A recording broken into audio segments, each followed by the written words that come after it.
Awesome, Hi. thank you. Welcome. Thanks for doing what you're doing. Thanks. Thank you. Appreciate it. Justin, Occupy Phoenix. Great. How are you? Good, how about you, sir? Glad you're here. Hi. Sarah Occupy, is he running? Hi.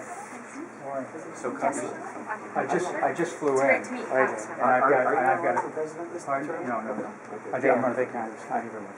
Thanks. Thanks for being here. I appreciate it. Did you get a copy of the letter that I put out? Yes. Okay, good. Wonderful. Well, I appreciate what you're doing, and I, support what you're doing, and I appreciate, and it's absolutely essential to protect our democracy, to have the protest movement be visible, to have people put themselves on a line to challenge what's going on in the country, the acceleration of wealth upwards, the violation of civil liberties, continued wars.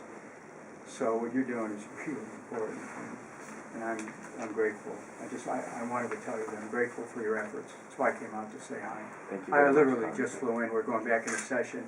I've got a mountain of stuff I got to sort through before 6:30. But I heard you were here, and I appreciate that you're here. Can Do we you have set any up the future? Yeah, we actually just wanted to look to you for a little bit of, to ask you, moving forward, how do we go about creating the real change? How do we go about doing the things that Well, must be done? the first thing about protest is that it can't be silent. It has to be visible and vocal. I also think that, given the fact that we're probably going to have at least 8 more weeks of winter and bad weather, Right. that nothing says that there's something wrong with repairing to some high ground and getting ready to come back out in the spring when the weather's good. I mean, really, it's a kind of have the Occupy Spring. Yeah. So the American Spring. Yeah, the American Spring. That's exactly right. So you don't. The idea, you really need to give yourself permission to do this, so that you don't find yourself wasted, waterlogged and freezing in a winter, just hunkered down. You don't have to do Valley Forge here. You don't. But what you have to do is to become strong, spread the message, and regroup. You're talking D.C. or are you talking Anywhere, everywhere. Just regroup. Don't feel committed that you have to stay out there in the cold and the freeze. You're not going to. Listen, you got a couple of things happening. First of all, they're going to try to push you out using whatever they can. Right. Well, you know what? You make your own decision, saying we're coming. We're going to be back in the spring. Done. And then the weather's not a factor, and then more people are ready, because you're not going to be able to hold on to people. It's just a human nature thing. It's hard, really. I mean, it's hard. You've been living a rugged life for the last few months, but most people aren't going to do that. That doesn't mean they don't care, but weather is a factor. And in some parts of the country, it's a major factor. You go in the east, and northeast, Midwest. So in a broader sense, in terms of the social movement that's needed to really transform Right. America right now, in spite of the corporations really having control of things, the trade organizations worldwide, the defense establishment. I know all that. In spite of all that, how do we go forward and actually put the kind of pressure on that's going to make I think you have to look at what are some efforts that could catalyze public support. You had some visitors in here a moment ago. And what I'm about to launch, we got the 2-year anniversary of Citizens United coming up this week. When I'm about to launch a constitutional amendment that says no money in the process at all, no private money, no one can even use their own money to further a campaign, only public financing, that Congress would be required, not optional, but would be required to have to put forth a public financing structure. Wonderful. So we have to do that. We have to take steps that would recapture our system. So you have to go out to people and tell them what it is that you stand for. See, the almost global protest that took place where people were generally saying, I'm dissatisfied with everything. Okay. But to have specific measures that you can decide on among yourselves. So this is what we'd like to do. You get a consensus. And then go out and promote it. And then go out on the street, with signatures, get signatures, emails, go out on street corners, wherever traffic is, with the Occupy thing, so people know you're part of that movement. And at the same time, broaden the movement by having people support something much bigger than all of us. And I think that a single constitutional amendment that we could push for, from the grassroots up, that would really get the country focused on getting private money out of the system would go a long ways towards recovering their government. We actually just passed a resolution in support of such an amendment. It's the first policy statement we've made. Well, that's important. I'm glad that you did. And I'm actually organizing 150 rallies across the country on that. But you Think in terms of people's practical aspirations. What people want are jobs, they want health care, they want education for their children, they want retirement security, and they want peace. Those are all part of